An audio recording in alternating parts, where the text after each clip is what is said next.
Bueno, los carpinteros de ribera pues son los que en este caso se dedican a la construcción de embarcaciones, distintas embarcaciones por supuesto, ¿no?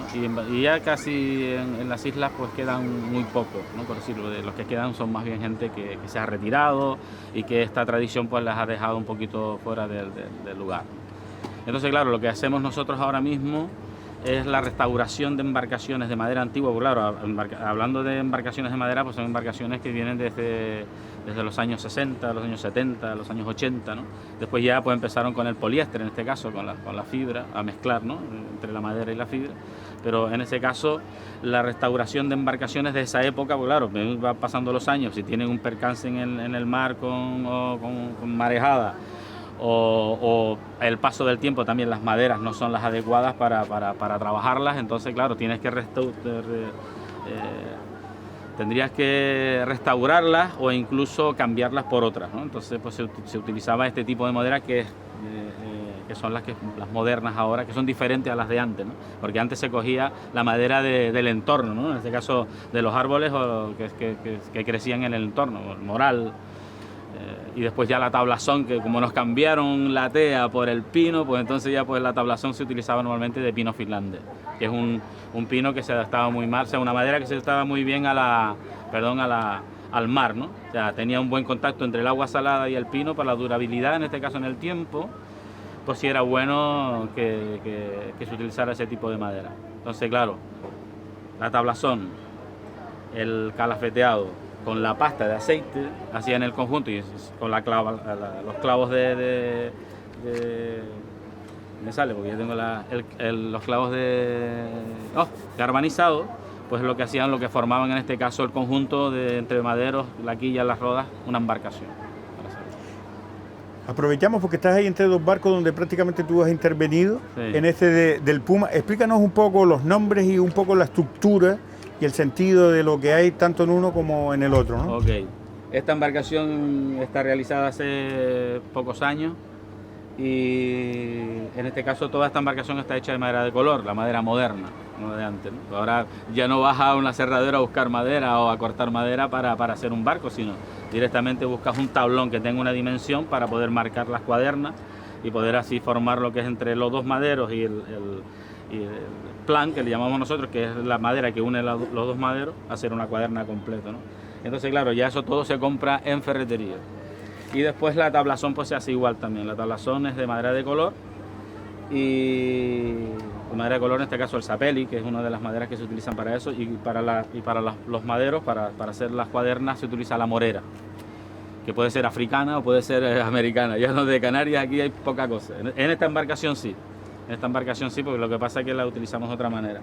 ¿Qué es lo que pasa? Que empezamos con la quilla, con las rodas, hacemos los maderos maestros, que son los que marca el centro, los dos albazules, después ya encintamos y después ya de ahí empezamos a sacar las otras cuadernas y empezamos con la tablazón. Antiguamente esa tablazón primero se llevaba la aleflis, que es la que va pegada a la quilla, después se marcaba la vocal y se terminaba con la cinta, que en conjunto con el cintón cerraba la embarcación del barco. Ahora mismo ya ni los nombres ni las tablas tienen ese fin. Ya se van entablando hasta que se cierren y después ya se tapa, se pone en la parte alta sobre los maderos una tapa que le llamamos la tapa de regala, para terminar, ¿no? Antiguamente las embarcaciones aquí en San Marcos, por ejemplo, se varaban por la arena. Nosotros los pescadores, incluso yo, mi padre fue pescador y tal, y mi abuelo, que salieron por ahí, pero incluso yo siendo un niño también lo utilizaba, porque esto se construyó después del 85, pues anteriormente estaban todas las embarcaciones en la playa. Al varar por la arena las embarcaciones no pueden tener la misma estructura, tiene que tener menos peso para poder transportarla a mano. Aquí no, porque ahora tenemos una grúa y ya las embarcaciones no importa que pesen más, incluso los motores son más grandes. Y lo que hicimos en este caso fue eso, o sea, restaurarlas para que las embarcaciones dentro de puerto tuvieran otra dimensión. Las pescas son diferentes, se utilizan otro tipo de amaños, entonces claro, las embarcaciones tienen que ser más fuertes para los marineros, para los pescadores. ¿Qué hicimos en este caso? Pues utilizando las mismas maderas. Este sí tiene madera de pino en el interior, los maderos siguen siendo de moral, que es la madera que se utilizaba antiguamente, laurel de plaza en algunos casos, que no es muy buena, ¿no? En ese caso, porque no son maderas que son muy duras en el tiempo, pero que si esta embarcación tiene 70 años de durabilidad es porque las maderas que se utilizaban en esa época estaban capaces o estaban realizadas para eso, o sea, tenían esa fortaleza, ¿no? En ese sentido. Y después lo que hicimos fue aumentarle la proa y la roda, o sea, levantarlas de proa y de popa, sin perder la línea del barco, sin perder las medidas en este caso, porque es fundamental que tenga el puntal, las loras y la manga, tiene que tener la que tiene que ser en este caso, pero sí lo hemos subido un poquito de proa y de popa, y después por fuera este tipo de embarcación la hemos plastificado, le hemos puesto poliéster. El poliéster en esta embarcación es válido porque la madera blanca, la madera de pino, una madera de crecimiento lento, de crecimiento rápido, perdón, absorbe más el poro, o sea, absorbe más la resina, entonces se pega más. En este caso no. En este caso el problema que tiene esta madera es que no soporta en este caso que le pega. Una pintura sí, pero no se pega el poliéster. Entonces lo que hace el poliéster es que se despega. Entonces harías como dos cuerpos. ¿Y cuál es el objetivo? Que la madera no respira. Y si la madera no respira, se pasma. Pero a diferencia de esta, la madera de color, esta se pasma y se pudre con el tiempo, pero esta se hace ceniza, ¿no? O sea, se va convirtiendo en ceniza, se va quemando poco a poco, entonces pierde la durabilidad de lo que es el conjunto de la madera, ¿no? De la fortaleza de la madera, y en un tiempo a lo mejor se puede estropear más rápido. O sea, esta embarcación duraba 70, 80 años, esta en 10 años, en 15 años ya podría sufrir ese tipo de deterioro y tendríamos que cambiar algunas de las piezas, tanto de los maderos como de la tablazón. Podríamos decir que este lugar, este mar y la sabiduría que acompaña a los ciudadanos de esta zona de Tenerife trae consigo que el barco tenga un diseño, que tenga una forma en su proceso evolutivo, a diferencia del sur de Tenerife, del sur de Gran Canaria. Sí. Lo que pasa es que, yo creo que en casi todos los puertos, o sea, en los puertos donde hay una grúa que te puede transportar, nosotros antiguamente los marineros se apoyaban unos a otros, porque era un conjunto, aparte de familiar, era un conjunto donde, claro, para subir una embarcación de 5 o 6 metros, para vararla por los parales, porque poníamos unos parales para que no se enterrara en la arena, pues entonces esas embarcaciones necesitaban en este caso una estructura. No podían ser muy altas, e incluso se utilizaban para en ese tiempo, si no eran remeros, pues si no tenían motor, tenían que utilizarse a remo, e incluso iban con guindolas o con velas. Hay marineros que utilizaban muy bien la vela, otros que utilizaban la guindola. ¿Qué es la guindola? La guindola son dos varas que se colocaban y se ponía una sábana o se ponía un trozo de tela que cubría en este caso, y con la acción del viento pues ya no hacía falta hacer fuerzas con los remos, ¿no? Bogar en este caso. Entonces se llevaba el timón, que podía ser con el mismo remo, podía utilizarlo como timón, y la guindola, al tropezar con el viento, pues desplazaba la embarcación hacia el lugar donde querías ir, en este caso, que normalmente era de venida, ¿no? Si el viento soplaba por la parte del puerto de la Cruz, pues entonces el pescador iba para el puerto por la zona de Marrero, la zona tal, a pescar, y después ya aprovechaba el viento para venir para abajo. Y al contrario, lo mismo, si iba para la punta de Buenavista, pues aprovechaba el viento sur, ¿no? Que es más fuerte, más peligroso, pero eran marineros curtidos en la mar, ¿no? Que ya no se ven casi poco ese tipo de marineros. Entonces las embarcaciones eran más llanas, no eran tan altas, eran más llanas por el manejo en este caso ahora mismo no, tienes un motor y tienes una embarcación que lo que necesitas tú, una embarcación que esté de fuera, que te haga más fuerte, ¿no? Entonces incluso para la pesca que se está realizando ahora mismo en Canarias, ya prácticamente la pesca tradicional pues se ha borrado para utilizar otro tipo de amaños, porque claro, no le puedo echar la culpa a los pescadores porque es un conjunto de todo, o sea, es un conjunto de la sociedad a nivel de todo, ¿no? Entonces se evoluciona, pero evolucionamos mal, pero evolucionamos hacia otra cosa que no es la que se hacía antiguamente, que es la que yo conozco y la que yo respeto, ¿no? Pero claro, no voy a meterme en ese detalle porque no es adecuado. Por lo tanto, podríamos decir como síntesis también que las embarcaciones que están en los diferentes refugios, cofradías de pescadores y muelles de Canarias son como el reflejo escultórico del mar que vemos. Sí.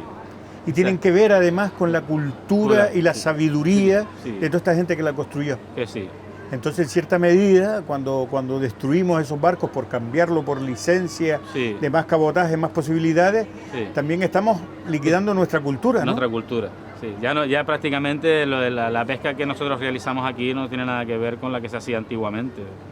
La pesca profesional ahora mismo es más negocio que otra cosa. Entonces la demanda no controla eso. No puedes tener en el plato todos los días el mismo pez. la misma especie, ¿no?